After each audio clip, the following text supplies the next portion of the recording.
Olá, como vai? Tudo bem? Aqui é o professor Oswaldo para mais uma aula de história e hoje vamos falar sobre o totalitarismo na Europa.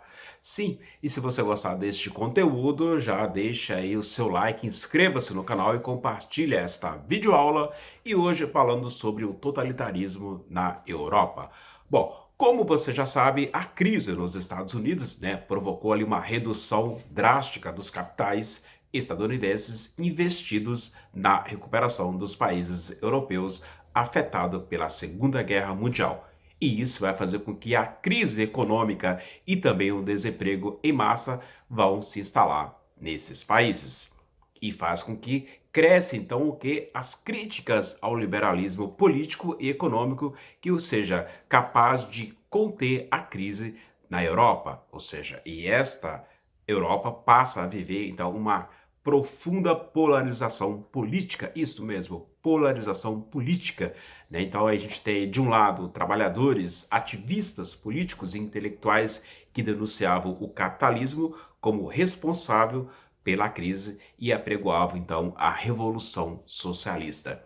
E de outro lado, você tem então os setores da classe média e a grande burguesia preocupados com a iminência de uma revolução e apoiaram então em vários casos propostas, autoritárias com o objetivo único de defender o capitalismo contra a ameaça comunista e então recuperar os valores nacionais. Então aí você tem o contexto profundo, então foi nesse contexto, que vai se instalar na Europa os governos autoritários ou totalitários.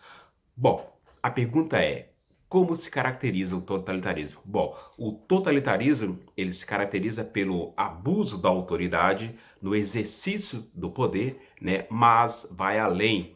Ou seja, é um regime extremo em que a vontade do grupo governante se confunde com o direcionamento do Estado.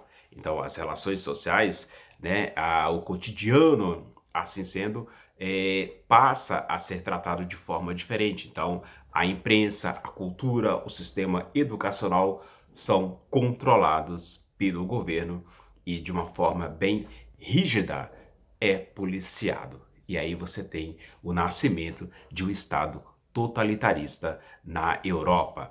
Então, assim, essa ascensão do fascismo na Itália, ela vai vir após a Primeira Guerra Mundial.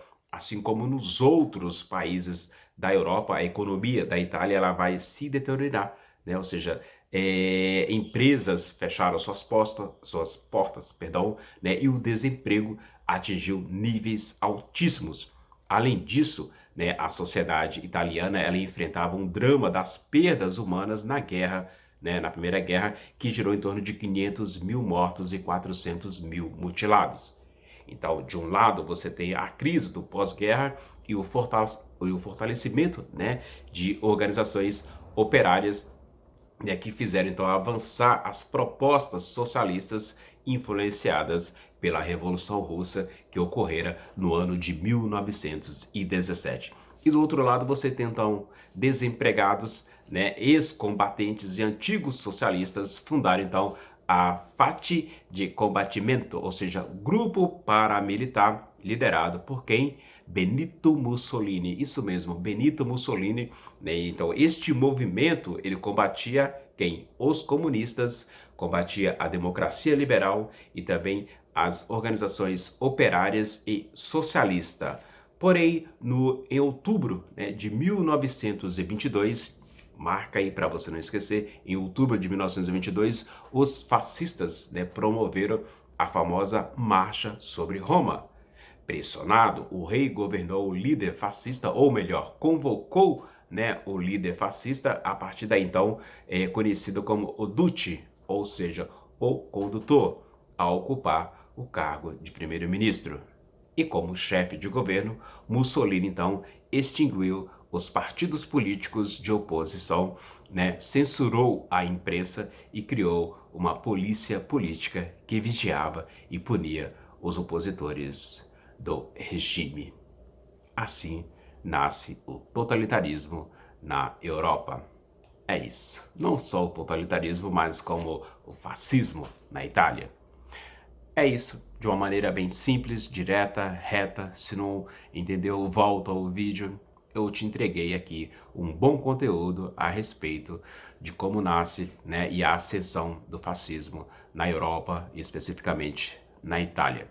Eu sou o professor Oswaldo, fico por aqui. Se você gostou desta videoaula de história, não deixe aí de contribuir com o seu like, com a sua inscrição e compartilha para mais pessoas. É isso aí. Vejo você na próxima aula. Tchau.